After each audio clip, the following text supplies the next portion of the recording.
Weekend का सबसे भरोसेमंद कार्यक्रम ये देश है हमारा। आज गुलाम नबी आजाद कह रहे हैं कि हम सब पहले सनातनी थे, हम कन्वर्ट हो गए। शेख अब्दुल्ला की बायोग्राफी है, तो मानिए ना कन्वर्ट हुए। 50 का 100 का एफिडेविट ले आइए, उस पर साइन कर देंगे। सनातनियों को न चादर न फादर, हमारा अपना बाप है ना। और अगर ऐसे लोग हमारे आदर्श हैं तो वो धर्म गड्ढे में जाए। तो आपने तो स्वामी प्रसाद मौर्य को आदर्श माना हुआ है। नहीं, स्वामी जो रामचरित मानस की प्रतियां जलाता है, सम्मानित नेता हैं। हाँ, तो प्रतियां जलाकर रामचरित लड़ाई लड़ रहे हैं। किसी और धर्म ग्रंथ की जला के देखे ना। आज हमारे यहाँ लोग दुर्भावना में नारा कौन सा लगाते हैं? जय श्री राम। रसगान ने तो शेष महेश दिनेश गणेश महेश जाय निरंतर गाँव है, जाय अनादि हाँ। अखंड अछेद अभेद सुभेद बताइए। नमस्कार व्यूअर्स, मैं हूं अमीश देवगन और आप देख रहे हैं वीकेंड का सबसे भरोसेमंद कार्यक्रम ये देश है हमारा। इस हफ्ते ये देश है हमारा में बात होगी सनातन धर्म की, और सनातन धर्म को लेकर दो बड़ी खबरें आई, दो बड़ी घटनाएं हुई। और इन दिनों इन दोनों घटनाओं को जोड़कर मुझे मनोज कुमार की फिल्म का एक मशहूर गीत याद आ गया। जीते हो किसी ने देश तो क्या, हमने तो दिलों को जीता है। जहां राम अभी तक है नर में, नारी में अभी तक सीता है। लेकिन यह सिर्फ कोई गाना नहीं था, बल्कि यह भारत की सनातन संस्कृति की आत्मा भी है। और इस सनातन संस्कृति का रुतबा ऐसा है कि ब्रिटेन के प्रधानमंत्री ऋषि सुनक भी गर्व से खुद को हिंदू बताते हैं, राम कथा सुनने जाते हैं और जय सिया राम का जयकारा भी लगाते हैं। हालांकि यह बात कुछ सो कॉल्ड सेकुलर ब्रिगेड को बड़ी चुप सी गई है, लेकिन इसी बीच कांग्रेस के दिग्गज नेता रहे गुलाम नबी आजाद के एक बयान पर सियासी संग्राम छिड़ गया है। व्यूअर्स, गुलाम नबी आजाद ने कहा कि भारत के मुसलमान पहले हिंदू थे, लेकिन गुलाम नबी आजाद का यह बयान कुछ लोगों को इतना चुभ गया कि वो उन्हीं को बुरा भला कहने लगे और सियासत की मर्यादाएं भी तोड़ दी गई। महबूबा मुफ्ती कहती है कि अगर गुलाम नबी आजाद थोड़ा और पीछे जाएंगे तो कहीं ऐसा ना हो उनके पूर्वज बंदर निकल जाएं।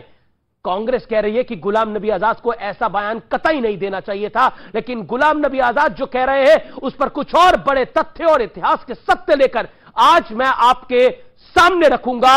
यह देश है हमारा में जनता जनार्दन के बीच होगी वीकेंड की यह सबसे बड़ी बहस न्यूज 18 पर। यह देश है हमारा, क्योंकि सनातन का सम्मान सेकुलर परेशान। जय सिया राम।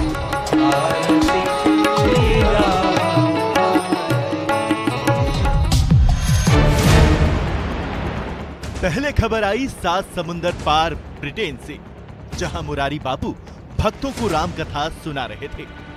तभी वहां ब्रिटेन के प्रधानमंत्री ऋषि सुनक पहुंच गए। सुनक ने मंच पर मुरारी बापू से मुलाकात की, फिर पूरे गर्व के साथ खुद को हिंदू बताते हुए जय श्री राम का नारा लगाया। बापू, जय Siya Ram. Bapu, I'm here today not as Prime Minister, but as a Hindu.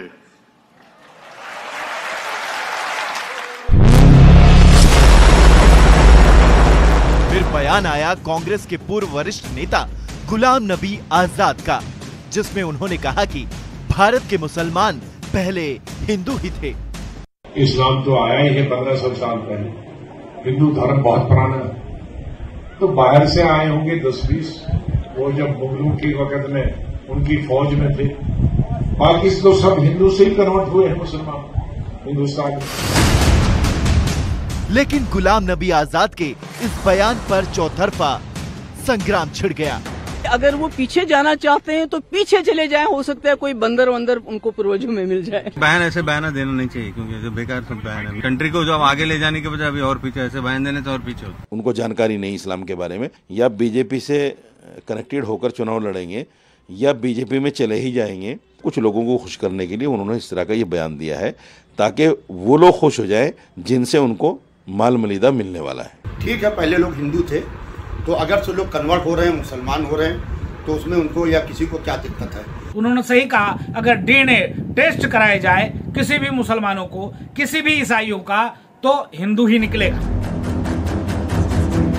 Ghulam Nabi के बयान पर बेचैन होने वालों को फारूक अब्दुल्ला के पिता और जम्मू कश्मीर के पूर्व सीएम शेख अब्दुल्ला ने अपनी ऑटोबायोग्राफी अतीश चिनार में अपने हिंदू पूर्वजों के बारे में बताया है। अतीश चिनार में शेख अब्दुल्ला ने लिखा है कि मेरे पूर्वज कश्मीरी पंडित थे। मेरे परदादा का नाम बाल मुकुंद कौल था। मेरे पूर्वज मूल रूप से सप्रू गोत्र के कश्मीरी ब्राह्मण थे। किताब के मुताबिक अफगान शासनकाल में उनके पूर्वज रघुराम ने एक सूफी के हाथों इस्लाम कबूल किया था। यहाँ तक कि शेख अब्दुल्ला के पोते और कश्मीर के पूर्व सीएम उमर अब्दुल्ला भी कह चुके हैं कि हर कश्मीरी कन्वर्ट हुआ है और कश्मीर में इस्लाम बाहर से आया है। लेकिन आज सबसे बड़ा सवाल है कि सत्य और तथ्य को लेकर कुछ लोग और कुछ नेता बेचैन क्यों हैं? आज इसी सवाल पर जनता के बीच होगी देश की सबसे बड़ी बहस। सनातन का सम्मान कथित सेक्युलर क्यों परेशान?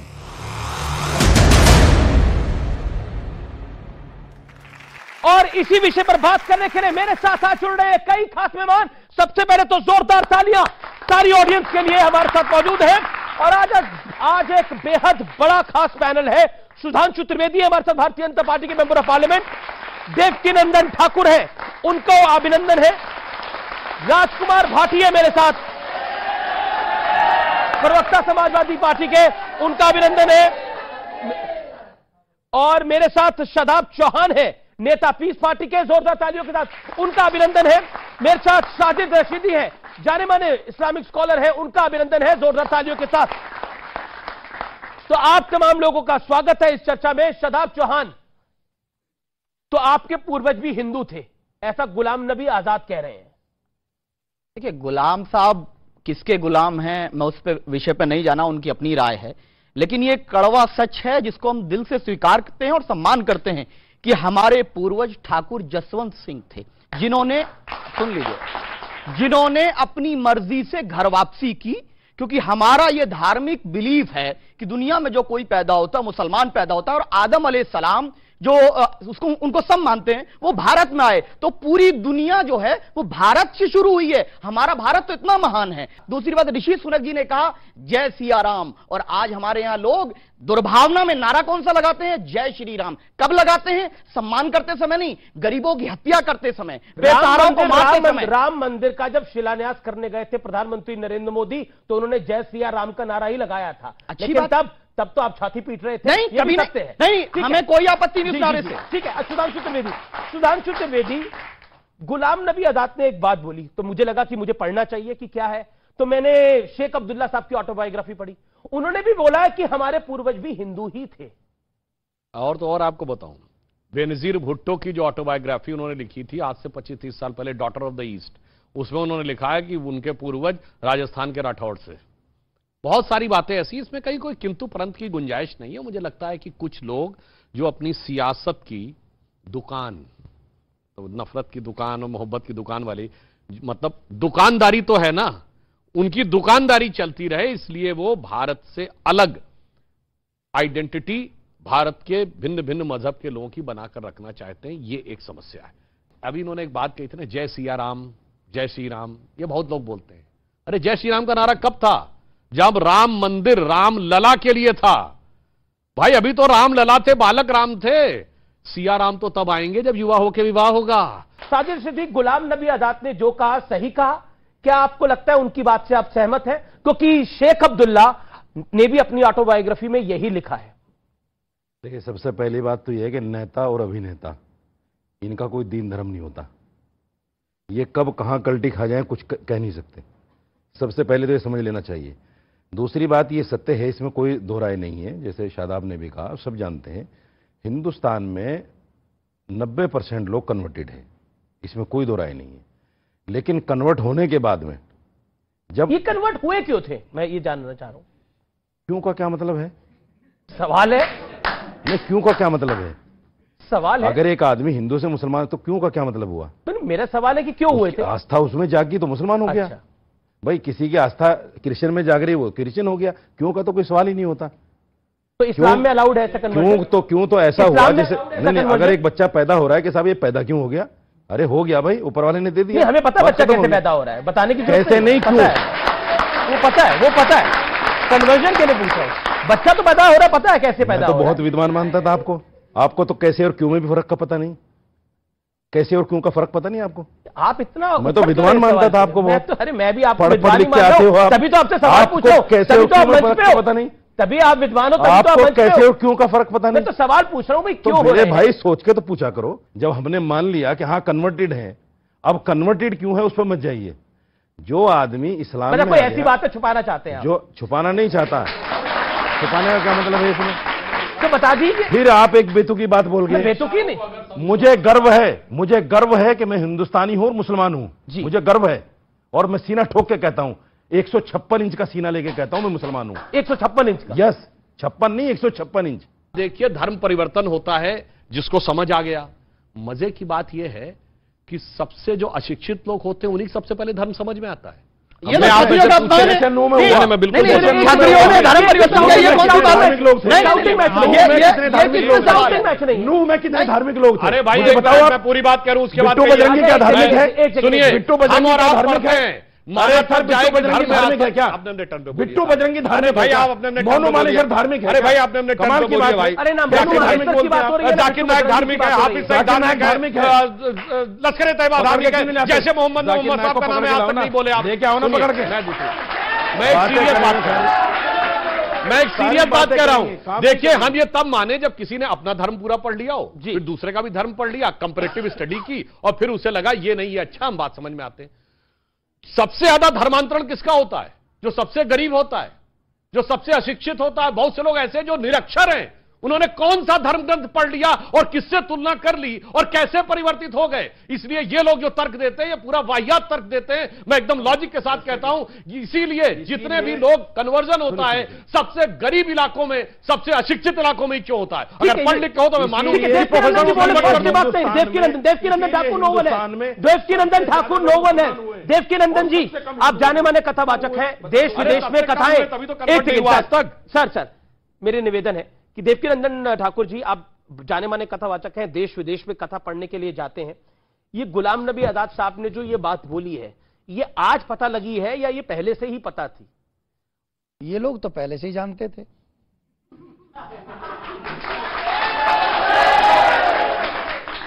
बार बार नारे मत लगाइए, मेरा निवेदन है। मेरे पूर्वज कौन है ये तो मुझे पता ही होगा ना, और आज हम सबके सामने इन्होंने एक्सेप्ट भी किया। और ये एक अच्छी बात है कि ये आजकल, पहले नहीं मानते थे, अब मानने लगे हैं। और मानने लगे हैं इसलिए हम सभी सनातनियों को हृदय से इनका धन्यवाद और स्वागत करना चाहिए कि एक अच्छी बात है कि ये हमारे एक डीएनए भी एक है। इनके पूर्वज चाहे 3 पीढ़ी पहले रहे, उन्होंने रामकृष्ण सबकी पूजा की होगी, जैसे जैसे तथ्य हमारे सामने आ रहे हैं। और सनातन में जैसे अभी आप दिखा रहे हैं सनातन का सम्मान, आप एक देख लीजिए कि ब्रिटेन जो सब पर राज्य करता था, आज वहां पर एक सनातनी प्राइम मिनिस्टर है। और वो सनातनी प्राइम मिनिस्टर किसी देश पे आक्रमण करने का ऑर्डर नहीं दे रहा है, बल्कि अपने यूथ को, अपने समाज को या अपने देश को आगे ले जाने की जिद कर रहा है। और तमाम क्रिटिकल कंडीशनों से लड़ता हुआ अपने यूथ को भी आगे बढ़ा रहा है, अपने देश को भी आगे बढ़ा रहा है। ये सनातन की ताकत है, किसी को हट नहीं करता पर आगे बढ़ाता है। तो सनातन का मतलब है था, है और। लेकिन हमारे देश के अंदर एक मेरा सवाल है, और वो ये है कि ऋषि सुनक ने तो बोला कि मैं बतौर प्रधानमंत्री नहीं, बतौर हिंदू यहां आया हूं। और लेकिन हमारे देश के प्रधानमंत्री अगर इस बात को बोल दें, योगी आदित्यनाथ सीएम है वो बोल दें, गृह मंत्री अमित शाह है वो बोल दें, तो तूफान खड़ा हो जाता है। ऐसा लगता है कि उनसे बड़ा कॉम्युनल कोई नहीं है। देखिए एक बात बताइए, कोई भी व्यक्ति किसी भी पोस्ट पे हो, आप हो, मैं हूं, आप हो, नेता हो, जज हो, वकील हो, पुलिस वाला हो, नेता हो, अभिनेता हो, कोई भी हो, उन सबका कोई ना कोई तो धर्म से कनेक्शन है। एक बात मैं आज आपके चैनल के माध्यम से बता रहा हूं, सब लोग सुन लें जी। जो मनुष्य जिस धर्म में पैदा हुआ है और अगर किसी पद पे बैठकर उसको वो नहीं मानता है, इसका मतलब ही है कि वो अगर उस धर्म को नहीं मानता है, इसका मतलब उस संविधान की कसम को भी नहीं मानेगा। और जो देश के जो अपने धर्म की कसम नहीं मानता, अपने संस्कारों को नहीं मानेगा, धर्म क्या सिखाता है? झूठ मत बोलो। धर्म क्या सिखाता है? चोरी मत करो। धर्म क्या सिखाता है? करप्शन मत करो। धर्म क्या सिखाता है? किसी को दुख मत दो। अगर राजनेता हो के, जज हो के, पुलिस वाला हो के, आप पत्रकार हो के, मैं कथाकार हो के इन चीजों को मानूंगा तो इससे देश का हित होगा कि बुरा होगा? राजकुमार भाटी जी, बड़ा सवाल इस समय यह है जो कि बहुत ज्यादा महत्वपूर्ण है कि आप ताउम्र, मतलब ताउम्र से है कि समाजवादी पार्टी ताउम्र यही बात करती रही कि बीजेपी कॉमनल है, क्योंकि वो राम मंदिर को बनाने की बात करती है, क्योंकि वो अपने कार्यक्रमों में जय श्री राम के नारे लगाती है। अब तो जय सिया राम का नारा ऋषि सुनक भी लगा रहा है और वो कहता है कि मैं पहले हिंदू हूं, बाद में प्रधानमंत्री हूं। क्या कहिएगा आप? हमारा तो पूरा जीवन चला गया। हम तो बचपन से, हमारे बुजुर्ग, हम सब जब आपस में मिलते हैं, अभिवादन करते हैं तो हम तो राम राम जी कहते हैं हाथ जोड़ के। राम का विरोधी कौन है? समाजवादी पार्टी कहाँ राम की विरोधी है? आप आज का विषय बहुत गंभीर है और इस पर गंभीरता से ही चर्चा होनी चाहिए। तो आपका शो है कि सनातन का सम्मान, सेकुलर परेशान। जी, पहली पंक्ति तो बहुत बढ़िया है, सनातन का सम्मान। हमें भी खुशी है क्योंकि हम भी तो उसी से जुड़े हुए हैं। जी, सबको खुशी होगी। हर आदमी के अंदर गर्व अपने धर्म के प्रति, अपने समाज के प्रति, अपने देश के प्रति, हर व्यक्ति के अंदर गर्व होता है। लेकिन दूसरी पंक्ति बिल्कुल गलत लिखी है, सेकुलर परेशान। कौन सा सेकुलर परेशान है? सेकुलर तो ऋषि सुनक भी है और जो हमारे कथावाचक हैं, वो जो है मुरारी बापू अपनी कथा में हिंदी के कवियों को भी बुला के सम्मानित करते हैं, उर्दू के शायरों को बुला के भी सम्मानित करते हैं। हिंदू मुसलमान का भेद ही नहीं करते। वो कबीर के पद भी सुनाते हैं, वो उर्दू शायरों की शायरी भी बीच बीच में बोलते हैं। वो खुद अपने आप में सेकुलर हैं और ये देश सेकुलर है, देश का संविधान सेकुलर है। सेकुलर सनातन की कोई लड़ाई नहीं है। सेकुलर का मतलब है सब धर्मों का सम्मान करो, जी, कानून का पालन करो, संविधान का पालन करो। जब धर्म को, रामचरितमानस का आपके नेता सम्मान ही कर रहे हैं, मैं बता दूं, सेकुलर होने के नाते, उसमें बता दूं, फाड़ के जला रहे हैं। धर्म को धौंस की तरह यूज किया जाता है। किसने तरह यूज करते हैं बहुत लोग? जैसे कि जय श्री राम बोल के पिटाई करते हैं कि जय श्री राम बोल कि दर्जनों वीडियो घूम रहे हैं सोशल मीडिया पे, कटाई करते हैं। जैसे कि ये क्या हुआ? हमारे, अगर हम सनातनी हैं और हमें अपने धर्म पे गर्व है जी, तो हमें स्वामी विवेकानंद, स्वामी दयानंद जैसे संतों से शिक्षा लेनी चाहिए। हमें बिट्टू बजरंगी और मोनू कौन ले रहा है बिट्टू बजरंगी से? कौन ले रहा है प्रेरणा बिट्टू बजरंगी से? ये राम और कृष्ण नाराज हो रहे हो आप? यहाँ का युवा राम और कृष्ण से प्रेरणा लेता है, इन लोगों से नहीं। Point number 1, point number 1, point number 2 अब आप सुनना पड़ेगा। अब पॉइंट नंबर 2 मैं आपकी बात, सुधांशु आपका जवाब जरूरी है। पहले मेरा जवाब पूरा हो जाए। आपने नहीं, ये बोलिए अमीश जी, आप इस बात पे क्यों नाराज हो? मैं तो नाराज नहीं हो रहा, बोल रहा हूं। आप पक्ष क्यों बनते हैं? मैं तो राम और, अरे भगवान राम और कृष्ण की बात कर रहा, किसका पक्ष लेना है? आप वकील की तरह खड़े हो जाते हैं। मैंने तो नहीं कहा कि बिट्टू बजरंगी और मोनू मानेसर से आप ले रहे हो शिक्षा।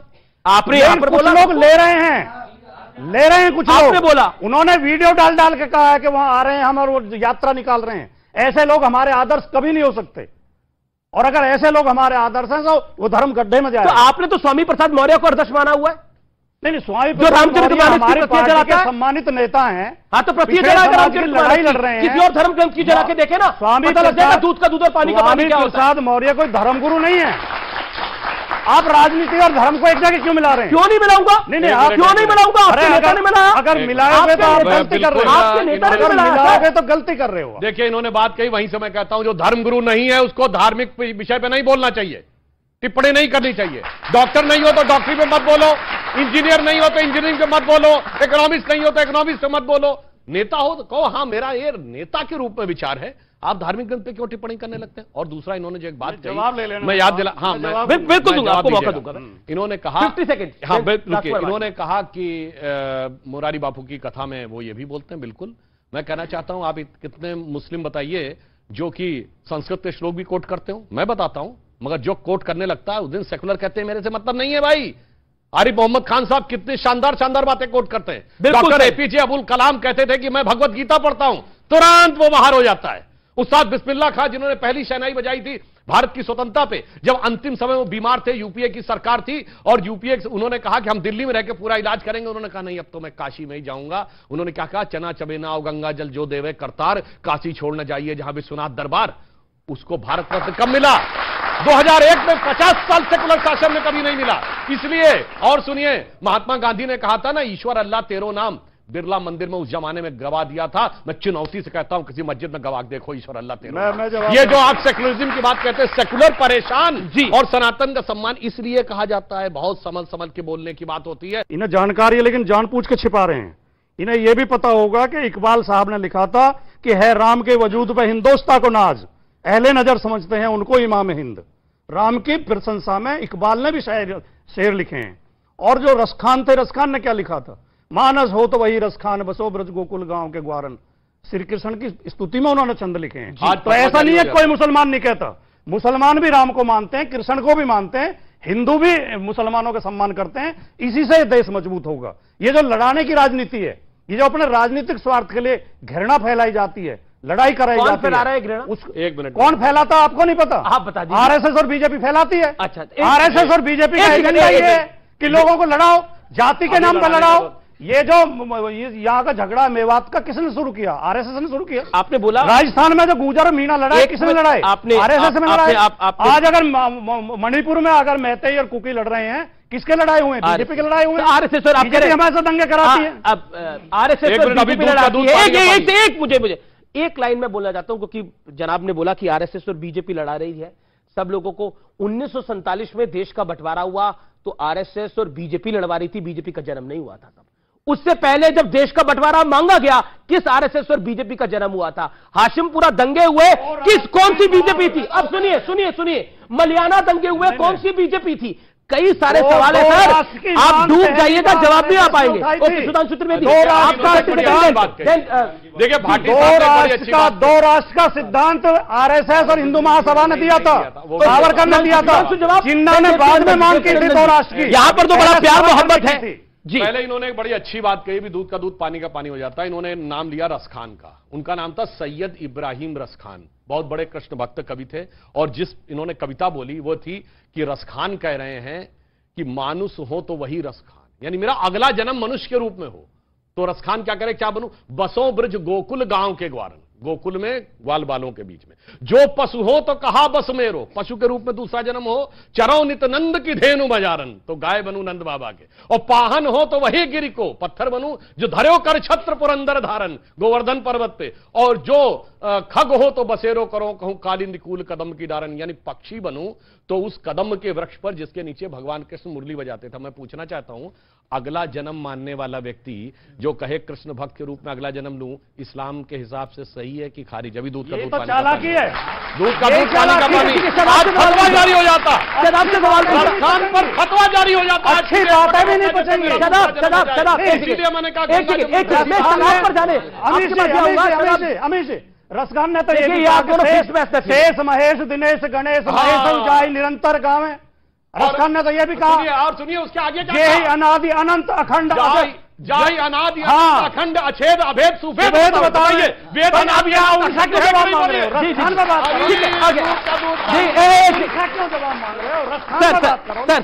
शराब चौहान, जवाब जो सुधांशु जी ने पूछा, और एक सवाल मैं अपनी तरफ से पूछ रहा हूं आपसे, क्या गुलाम नबी आजाद साहब अभी भी सेकुलर है? मैं तो कह रहा हूं कि वो गुलाम नबी से गुलाम भागवत हो गए, क्या हुआ नहीं मालूम, लेकिन उनको जिस चीज के बारे में क्या हो गया, गुलाम नबी से लेकर के गुलाम मोहन भागवत तक का सफर उन्होंने, क्योंकि वो तथ्यहीन बात कर रहे हैं, वो ऐसी बात कर रहे हैं। उन्होंने कहा कि किसी का इतिहास इतने साल पुराना है, उन्हें पता होना चाहिए कि हमारा ये बिलीफ है। उनको नहीं मालूम, उनका बिलीफ ही नहीं है कि जब से दुनिया बनी है तब से इस्लाम है, लेकिन मुकम्मल हुआ है। अभी बताएंगे उनको, रिलीजियस स्कॉलर हमारे बैठे हैं यहाँ, वो बताएंगे। हिंदू और मुसलमान सब प्यार से रह रहे हैं।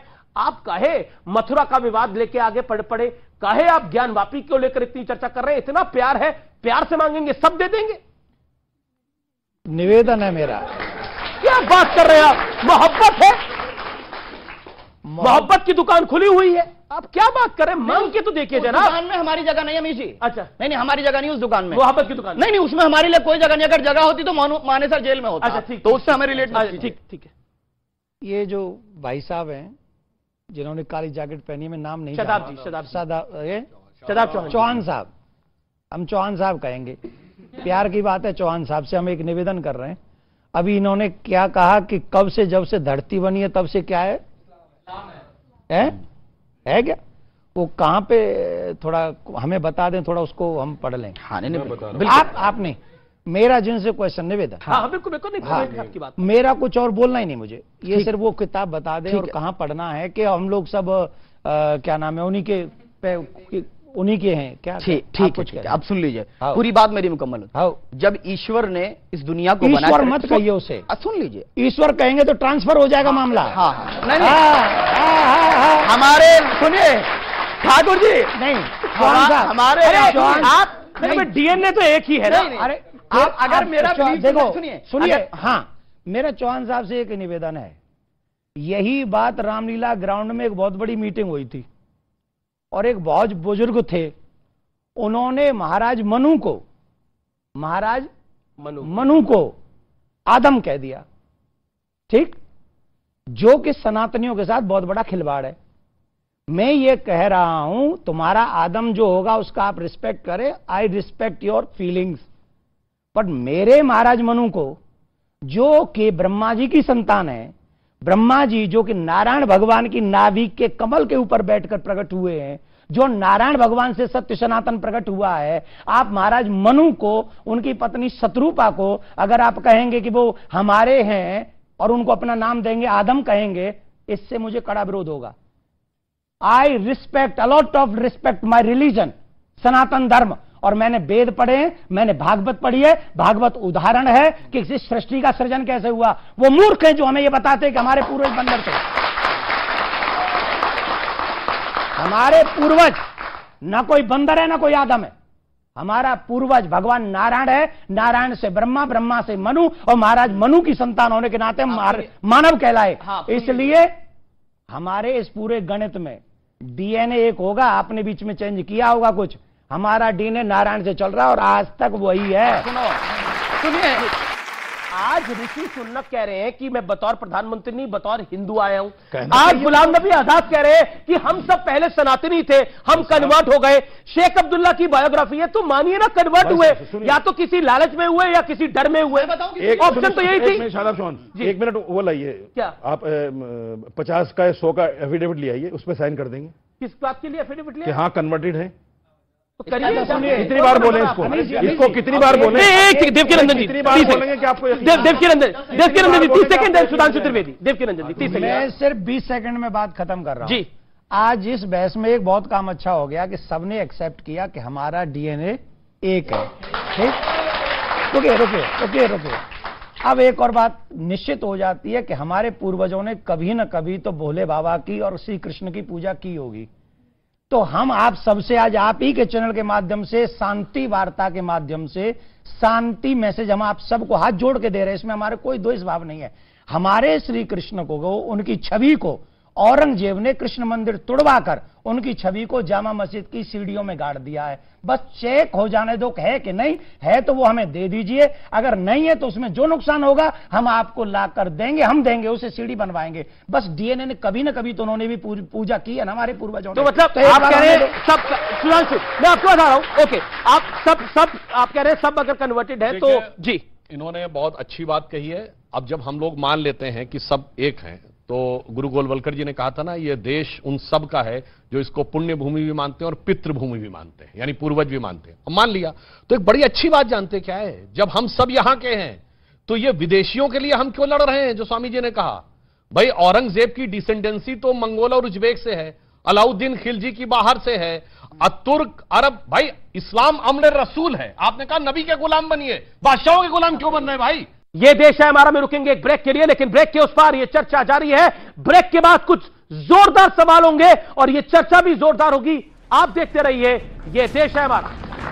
पशु की पूजा करेंगे, आदमी का सिर काट देंगे। किसका सर काटा भाई? आदमी का पेशाब करते हो।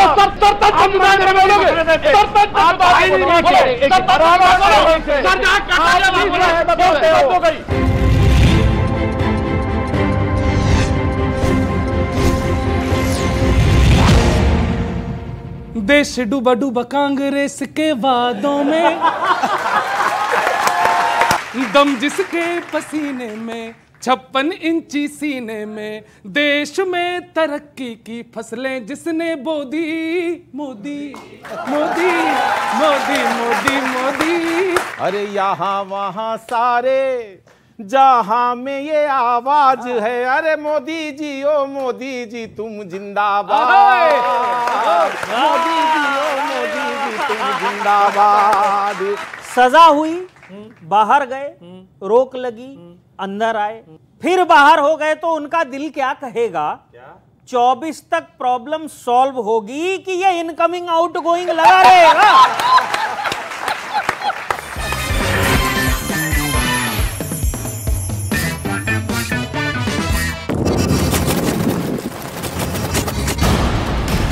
शास्त्रों और पुराणों में लिखी गई एक गुफा, जहां दिखाई देता है एक अद्भुत शिव संसार, जहां चमकते हैं पत्थर और रेशम सी मुलायम है जमीन। महादेव की दिव्य शक्ति। आपस में भिड़ गईं। पुलिस के मुताबिक दोनों महिलाएं जमीन विवाद को लेकर थाने पहुंची थी और तभी दोनों के बीच वहां बहस शुरू हो गई। देखते ही देखते बात इतनी बढ़ गई कि दोनों थाने में ही लड़ने लगी। इस घटना का जो वीडियो सामने आया उसमें वो दोनों महिलाएं एक दूसरे के बाल पकड़कर खींचती दिखाई दी। इस दौरान उनमें से एक महिला ने दूसरी महिला को थप्पड़ जड़ दिया, जिससे बात बिगड़ गई और दोनों एक दूसरे पर हमला करने लगी। हालांकि वहाँ मौजूद लोगों ने उन दोनों को छुड़ाने की कोशिश की, लेकिन वो दोनों मानने को तैयार ही नहीं हुई और एक दूसरे के साथ मारपीट करती रही। बाद में किसी तरह उन दोनों के बीच मामले को शांत कराया गया। जम्मू कश्मीर पुलिस ने मेरी माटी मेरा देश अभियान के तहत कार्यक्रम का आयोजन किया। श्रीनगर में जम्मू कश्मीर पुलिस ने ऐतिहासिक लाल चौक पर मार्च निकाला। जम्मू कश्मीर के पुलिस ने मनमोहक ब्रास बैंड की प्रस्तुति दी। तो बड़े और तस्वीरें आपके सामने। जम्मू कश्मीर पुलिस ने मेरी माटी मेरा देश अभियान के तहत इस कार्यक्रम का आयोजन किया, जिसकी तस्वीर आप देख रहे हैं। श्रीनगर में जम्मू कश्मीर पुलिस ने ऐतिहासिक लाल चौक पर मार्च निकाला। जम्मू कश्मीर पुलिस ने मनमोहक ब्रास बैंड की प्रस्तुति भी दी।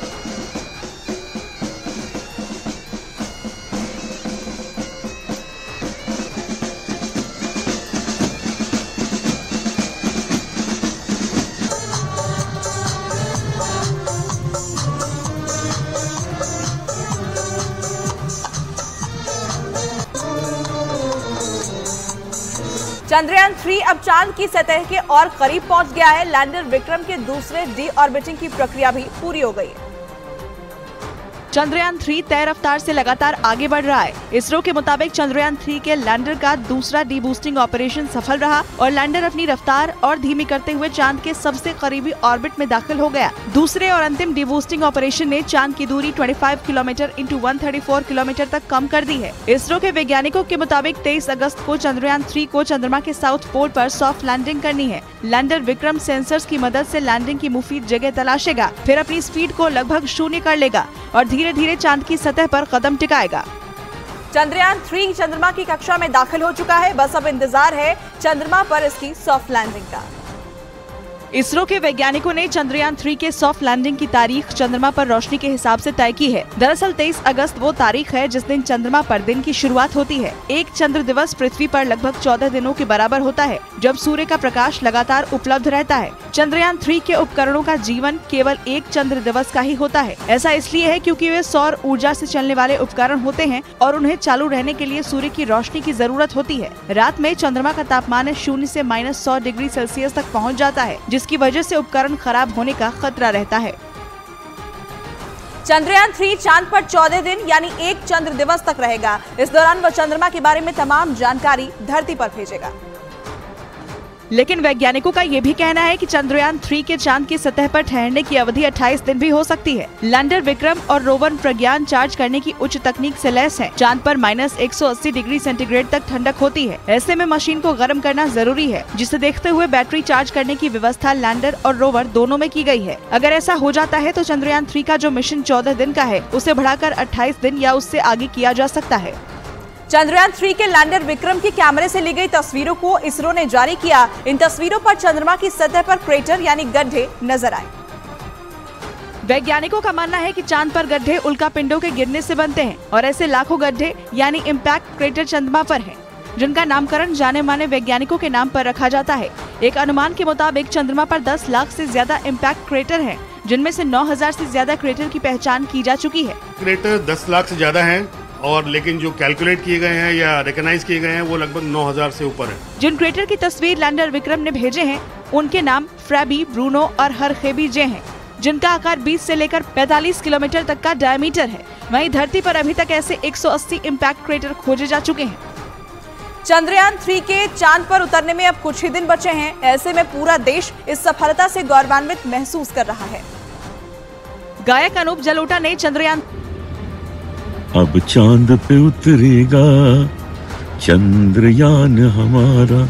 अनूप जलोटा ने कहा कि भारत की सफलता से पूरी दुनिया में खलबली मच गई है। बहुत गौरव की बात है कि हमारा चंद्रयान अब चांद पर उतरने वाला है। चंद्रयान 3 सफलता के बेहद करीब पहुंचता जा रहा है और लोग इसके लिए प्रधानमंत्री नरेंद्र मोदी को धन्यवाद कह रहे हैं। वहीं रूस का लूना 25 मिशन लैंडिंग से पहले ही मुश्किल में फंस गया है। रूस के मून मिशन की जांच के दौरान एक इमरजेंसी की बात सामने आ रही है। रूस की स्पेस एजेंसी रोस्कोमोस ने बताया कि शनिवार को चंद्रमा पर लैंड करने से पहले लूना 25 मिशन की जांच के दौरान इमरजेंसी सिग्नल मिला। रोस्कोमोस ने बताया कि स्थानीय समय के मुताबिक लूना 25 को जब ऑर्बिट में भेजने के लिए थ्रस्ट किया गया तो इस दौरान ऑटोमेटिक स्टेशन पर इमरजेंसी हालात पैदा हुए। इस वजह से मिशन का मैन्यूवर नहीं हो पाया। रोस्कोमोस ने बताया कि लूना 25 स्पेसक्राफ्ट ने लैंडिंग के लिए ऑर्बिट में जाने से पहले असामान्य स्थिति का सामना किया। लूना 25 स्पेसक्राफ्ट सोमवार को चंद्रमा के साउथ पोल पर लैंड करने वाला है। चंद्रमा के इस हिस्से की ज्यादा जांच नहीं हुई है। दरअसल रूस लूना 25 मिशन के जरिए 47 साल बाद एक बार फिर से चांद पर लौट रहा है। गुजरात के वडोदरा में 5 फीट लंबा एक अजगर दिखने से हड़कंप मच गया, जिसकी खबर वन विभाग को मिलते ही एक टीम मौके पर पहुंची और अजगर का रेस्क्यू शुरू कर दिया। लेकिन अजगर खेत की झाड़ियों में छिपा बैठा था, जिसे वहां से निकालना मुश्किल था। लेकिन वन विभाग के कर्मचारियों ने पहले उस अजगर को झाड़ियों से निकाला। काफी देर तक चली कोशिशों के बाद आखिरकार उन कर्मचारियों ने उसे पकड़ लिया, जिसके बाद उसे एक बोरे में डालकर वन विभाग की टीम अपने साथ ले गई। वन्य जीव रेस्क्यू सेंटर लाके इसका हेल्थ चेक करके हम उसके जो इसका हैबिटेट है इसका एरिया में हम छोड़। इस दौरान अजगर को देखने के लिए सड़क पर लोगों की भीड़ जमा हो गई, तो वहीं कुछ लोग अजगर के रेस्क्यू का वीडियो भी बनाते नजर आए। उत्तर प्रदेश के संभल से हैरान कर देने वाला एक वीडियो सामने आया। वहां एक वकील पर एक प्रभारी सब रजिस्ट्रार के साथ मारपीट करने का आरोप लगा। ये पूरी घटना वहां लगे सीसीटीवी कैमरे में रिकॉर्ड हो गई, जिसमें वो वकील राजवीर सिंह नाम के प्रभारी सब रजिस्ट्रार पर डंडे बरसाते दिखाई दिए। इस घटना का जो वीडियो सामने आया उसमें एक आदमी अपनी कुर्सी पर बैठा नजर आया। इसी बीच वो वकील कुछ लोगों के साथ वहां पहुंच गया।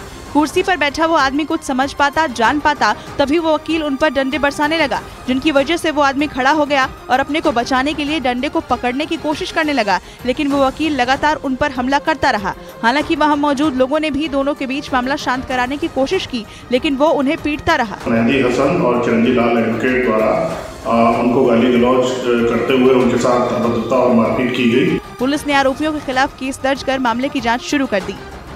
और इस बीच उत्तर प्रदेश के संभल से खौफ से भर देने वाला एक वीडियो सामने आया। वहां कुछ लोगों ने एक लड़के की बेरहमी से पिटाई कर दी। बाद में इसका वीडियो सोशल मीडिया पर वायरल हो गया, जिसमें भीड़ उस लड़के पर लात घूंसे बरसाती दिखाई दी। इस घटना का जो वीडियो सामने आया उसमें कुछ लोग उस लड़के से बहस करते नजर आए। देखते ही देखते बात इतनी बढ़ गई कि भीड़ में मौजूद एक आदमी उस लड़के पर लात घूंसे बरसाने लगा। तभी वहां मौजूद और लोगों ने भी उस लड़के की पिटाई शुरू कर दी। हालांकि वहां मौजूद महिलाएं उस लड़के को छोड़ देने की गुहार लगाती रहीं, लेकिन वो लोग उस लड़के को बेरहमी से पीटते रहे। वीडियो वायरल होने के बाद पुलिस ने आरोपियों के खिलाफ केस दर्ज कर लिया। जानकारी के मुताबिक उस लड़के ने उन लोगों को शराब पीने से मना किया, जिससे वो भड़क गए और उस लड़के की पिटाई कर दी। एक अनोखी खुशबू ब्लैकस्टोन अगरबत्ती। चंद्रयान 3 के लैंडिंग में हुआ बदलाव। 23 अगस्त को शाम 6:04 पर उतरेगा लैंडर। पहले शाम 5:47 पर होनी थी लैंडिंग। कांग्रेस अध्यक्ष मल्लिकार्जुन खड़गे ने नई कार्य समिति का किया ऐलान। सोनिया राहुल के साथ साथ सचिन पायलट और शशि थरूर को भी कार्य समिति में किया शामिल।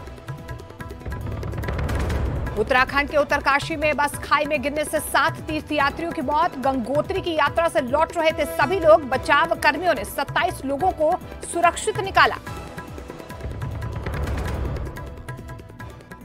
जयपुर में झुंड से बिछड़े 2 हाथियों ने जमकर उत्पात मचाया, जिसकी वजह से वहां रहने वाले लोग दहशत में आ गए, क्योंकि उन हाथियों ने एक महिला के घर की दीवार तोड़ दी, जिसकी वजह से वो बुरी तरह घायल हो गई।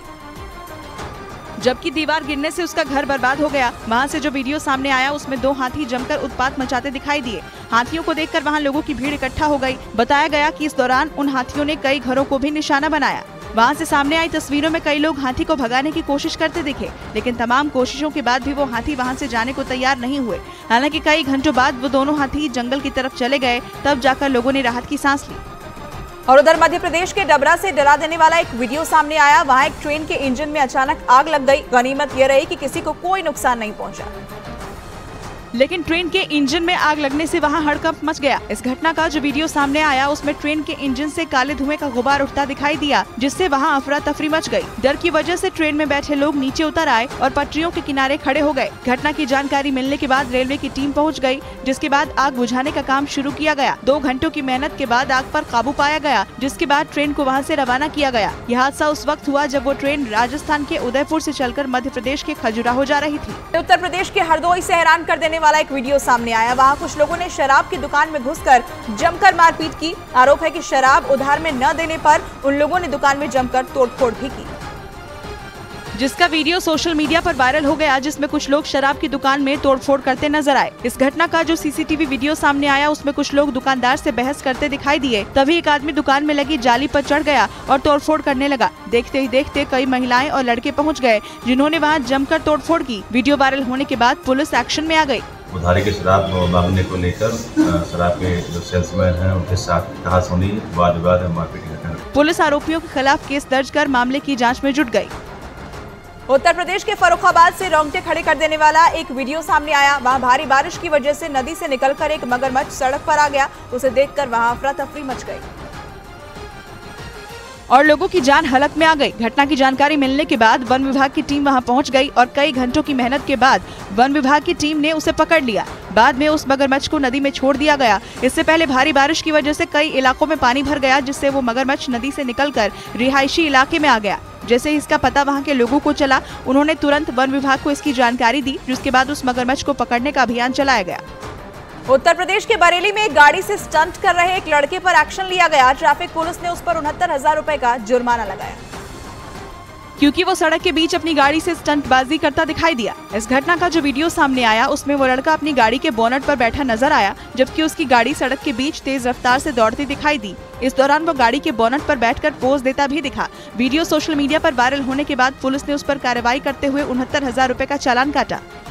बिहार की राजधानी पटना के दानापुर से हैरान कर देने वाला एक वीडियो सामने आया। वहां 2 महिलाएं थाने में ही आपस में भिड़ गईं। पुलिस के मुताबिक दोनों महिलाएं जमीन विवाद को लेकर थाने पहुंची थी और तभी दोनों के बीच वहां बहस शुरू हो गई। देखते ही देखते बात इतनी बढ़ गई कि दोनों थाने में ही लड़ने लगी। इस घटना का जो वीडियो सामने आया उसमें वो दोनों महिलाएं एक दूसरे के बाल पकड़कर खींचती दिखाई दी। इस दौरान उनमें से एक महिला ने दूसरी महिला को थप्पड़ जड़ दिया, जिससे बात बिगड़ गई और दोनों एक दूसरे पर हमला करने लगी। हालांकि वहां मौजूद लोगों ने उन दोनों को छुड़ाने की कोशिश की, लेकिन वो दोनों मानने को तैयार ही नहीं हुई और एक दूसरे के साथ मारपीट करती रही। बाद में किसी तरह उन दोनों के बीच मामले को शांत कराया गया।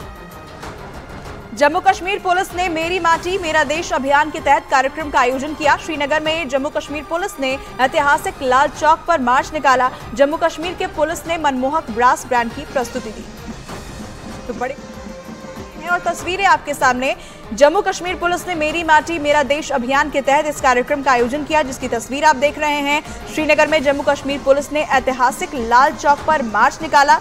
जम्मू कश्मीर पुलिस ने मनमोहक ब्रास बैंड की प्रस्तुति भी दी।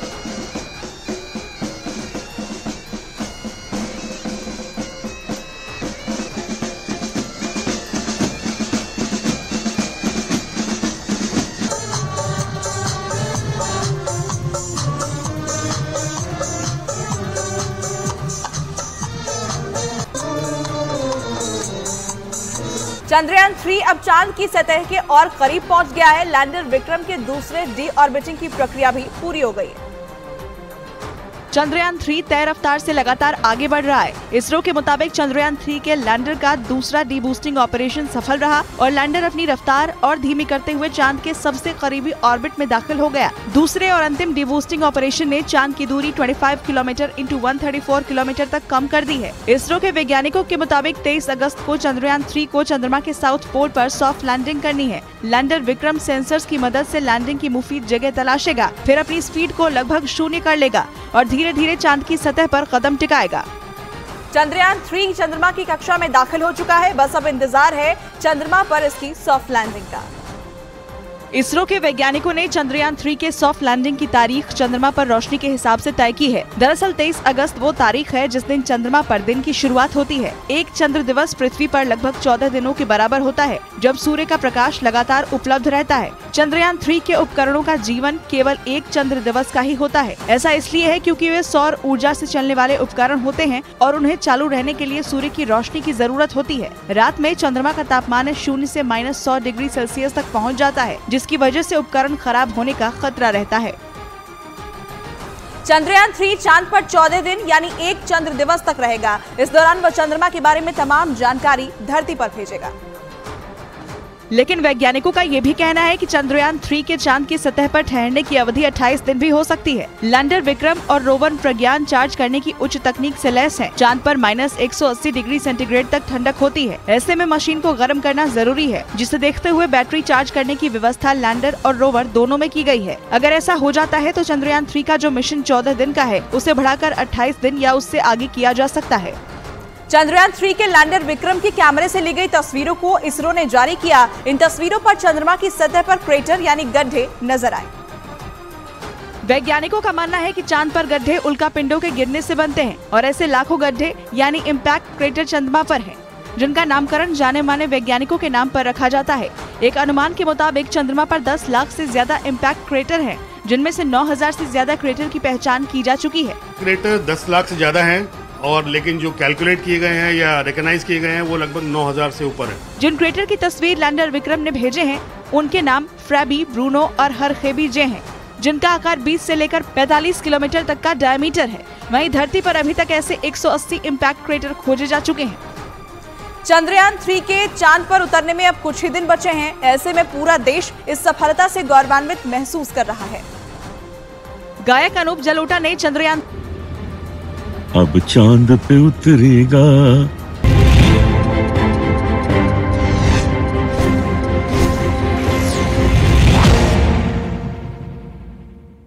वेलकम बैक व्यूअर्स, आप देख रहे हैं वीकेंड का सबसे पॉपुलर कार्यक्रम ये देश है हमारा। शादाब साहब का अभी आप जवाब दे रहे थे कि रिलीजियस मेरा विश्वास है, स्वामी जी को आप दे रहे हैं जवाब। जब आप ये बताइए, इस्लाम तो कोई धर्म ही नहीं है, मजहब है, पंथ है, जबरदस्ती थोपा जा रहा है। मैं चुनौती से कह रहा हूं, आप बता दीजिए इस्लाम अगर धर्म हो, मैं बाहर चला जाऊंगा। जी बताइए आप। ठीक है, ओके शादाब का जवाब होगा। पहली बात आप लोगों से ले रहा हूं। अभी आपने ग्रेजुएशन तो किया होगा ना, उसमें सवाल सुन, जवाब रिलीजन का ऑप्शन आया होगा। आपने कहीं हिंदू फील किया होगा अपने आप को? क्या हिंदू, मेरे विद्वान बैठे हैं, सनातन धर्म के विद्वान है, सनातन धर्म तो है, लेकिन हिंदू शब्द कब आया? क्या लेना देना है उसका सनातन धर्म से? वो मुझे बता दीजिए। विदेशियों ने नाम दिया, उस नाम को ढोरे, पहले अपना सोच लीजिए, बाद में मेरे से सवाल करना। जी आप बता दीजिए, आप बता दीजिए कहां से आया हिंदू? जी, बृहस्पत आगम में लिखा, हिमालय समारंभ यावत बिंदु सरोवरम तद्देव निर्मितम देशम हिंदुस्तानम प्रचक्षते। तो हिंदुस्तान आ गया ना, हिंदू से हिंदुस्तान हुआ। अरे ठीक, पाखंड हुआ है, सनातनी लोगों के साथ पाखंड हुआ है। क्या पाखंड हो रहा है? किसी वेद में हिंदू शब्द कैसे आया? ओके देवकीनंदन जी कुछ कहना चाह रहे हैं। देवकीनंदन जी बोलिए देवकीनंदन जी, मैं आपको मौका दूंगा। रुक जा भैया, ओ भैया ने रुकला भाई, हम बैठे यहाँ, कुछ नहीं, एक क्वेश्चन ही है। ये जो काली जैकेट वाले चौहान साहब हैं जी, पाखंड का अर्थ बताएं क्या है? मैं बता रहा हूं, पाखंड का अर्थ वो है जो सनातनियों के साथ हुआ, टैग में हिंदू लिख दिया गया, यही सबसे बड़ा पाखंड है,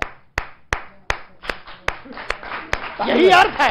बजा ताली हाँ, और सर्च करना, चार वेद है, चारों का सम्मान है, साबित कर दे कहीं मेंशन्ड हो हिंदू।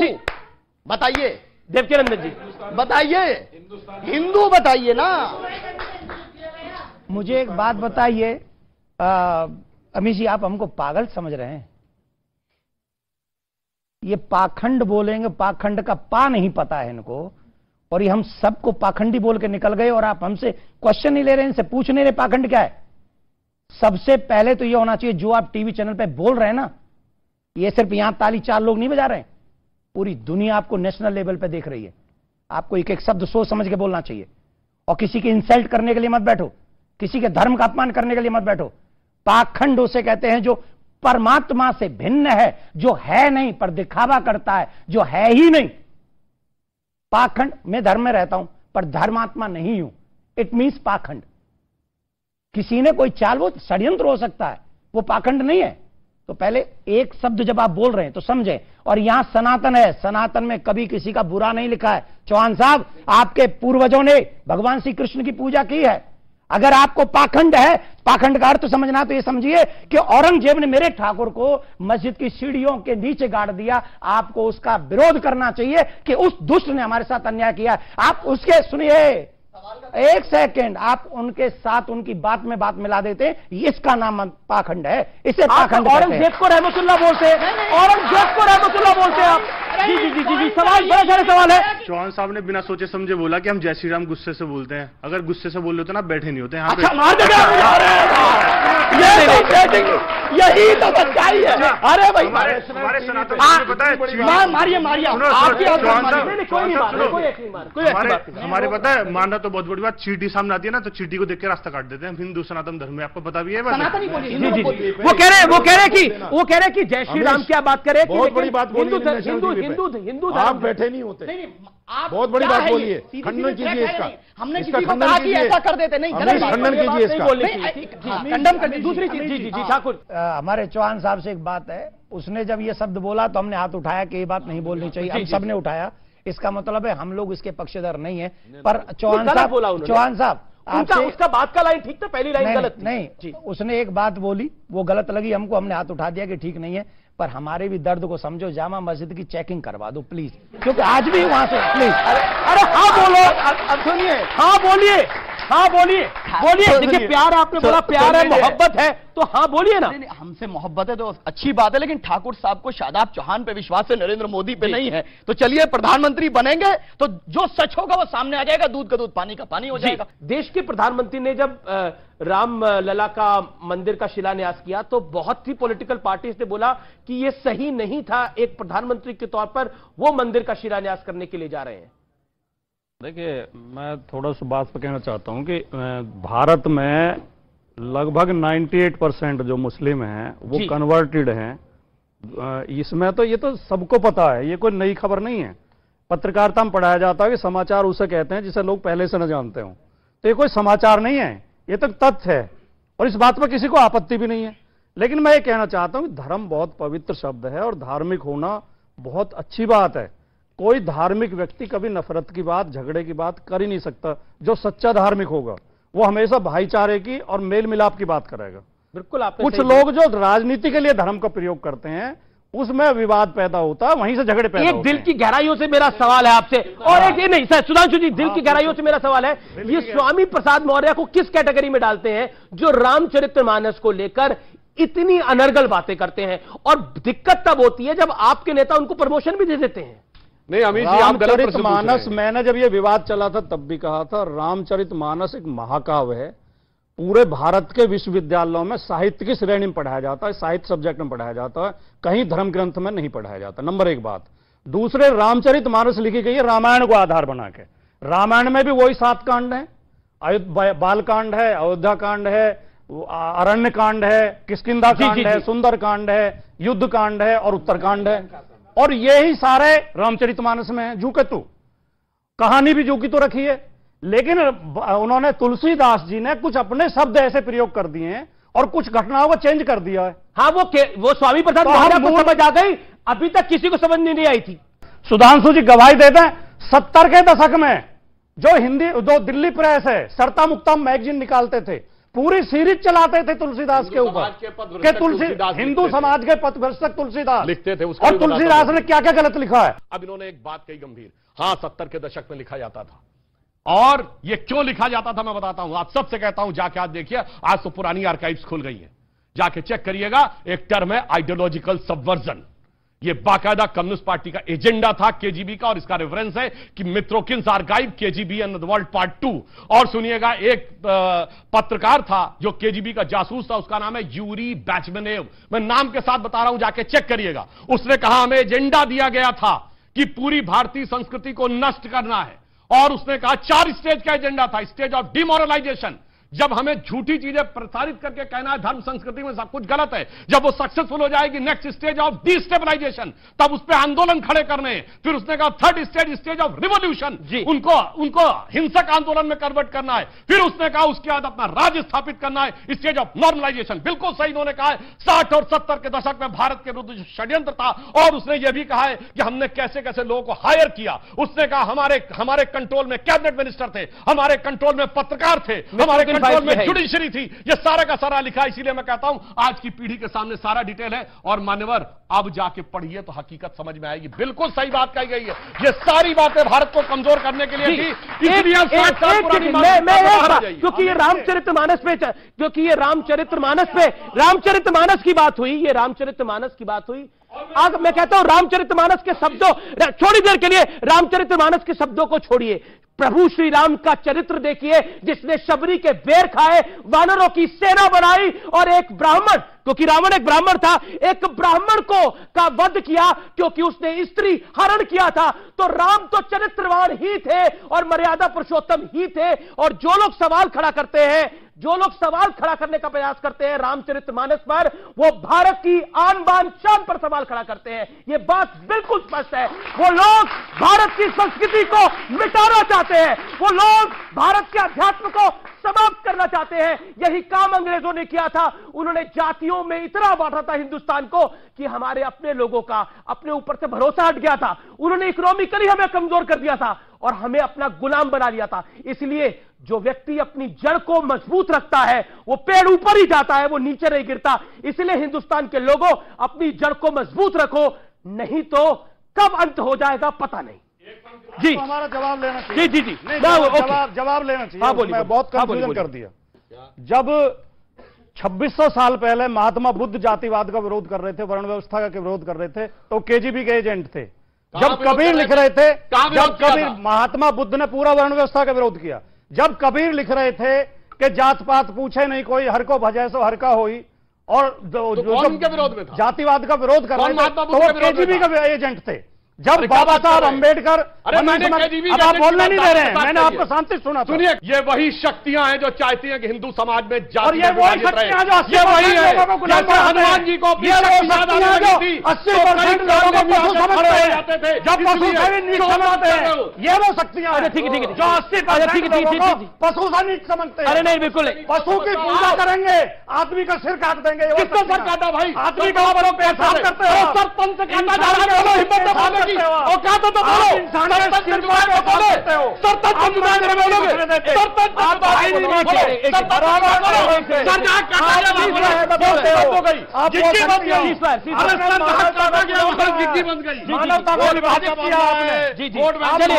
रशीदी साहब आप बड़ा मुस्कुरा रहे हैं। रशीदी साहब आप बड़ा मुस्कुरा रहे हैं। मैं इसलिए मुस्कुरा रहा हूं कि छाछ बोले सो बोले, छलनी बोले जिसमें 72 छेद। मणिपुर देखकर और जो दंगे हो रहे हैं देश में, उसको देखकर ये अहिंसा की बात करते हैं। मणिपुर पे चर्चा हो रही है अभी। कौन? अभी मणिपुर पे चर्चा हो रही है। हाँ, चर्चा हो रही है मणिपुर पे, सब पे चर्चा। सर काटने की बात हुई है अभी। आप इस्लाम के साथ साथ मणिपुर के भी एक्सपर्ट बन गए हैं। आपको सवाल कौन बताता है? पहले मैं तो खुद ही बता रहा हूँ। नहीं, सवाल कौन बताता है? आपके पास जवाब नहीं है क्या? ये इतिहास कहाँ से पढ़ा है आपने? बताइए ना। मुद्दे को एकदम कन्वर्ट कैसे करना चाहते हो आप? क्यों कन्वर्ट कर रहे हैं? अभी बात क्या हो रही है? मुझे बात तो करने दो।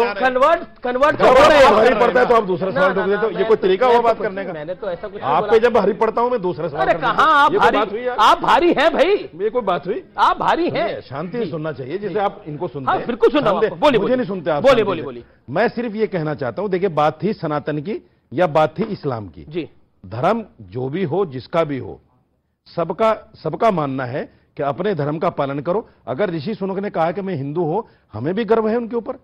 अगर हिंदू होकर आदमी हिंदू नहीं कहेगा तो क्या मुसलमान कहेगा?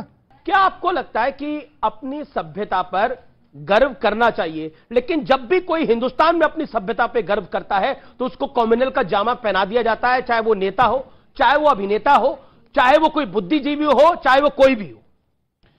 मैं एक सीधी सीधी बात सभी से कहना चाहता हूं, भगवान आपको जिस धर्म में भी जन्म देता हो, आपको उस धर्म की रिस्पेक्ट दिलो जान से करनी चाहिए और किसी भी पद पे पहुंचने के बाद उसे इग्नोर नहीं करना चाहिए। जो मनुष्य उस गद्दी को पाने के लिए अपने धर्म और अपने रिलीजन से खिलवाड़ करता है, टोपी पहनता है, पटका डलता है हरा सा, और कहीं कहीं वो जाके चादर भी चढ़ाते हैं। वो लोग जो अपने सनातन के सगे नहीं हो सके, वो किसी के भी सगे नहीं हो सकते। चौहान साहब ने अभी एक बहुत अच्छी बात कही, मुझे बहुत आप कह रहे चादर और फादर के चक्कर में नहीं पड़ना चाहिए सनातनियों को। सनातनियों को न चादर न फादर, हमारा अपना बाप है ना।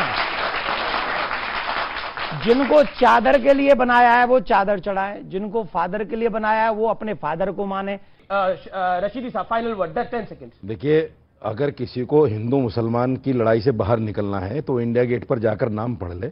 हजारों की तादाद में लिखे, जिसमें 60% नाम मुसलमानों के हैं। हिंदू मुसलमान की बात में अंग्रेजों के लिए लड़ने वालों के। Okay okay okay, Sudhanshu Dwivedi. आदरणीय देवकीनंदन ठाकुर महाराज जी ने जो बोला उसी में सारा सत्य है। हमारे धर्म ग्रंथ में कहा गया है, गीता में कहा गया, स्वधर्मे निधनम श्रेयो पर धर्मो भयावह। अपने अपने धर्म का पालन करो, कोई झगड़ा ही नहीं है।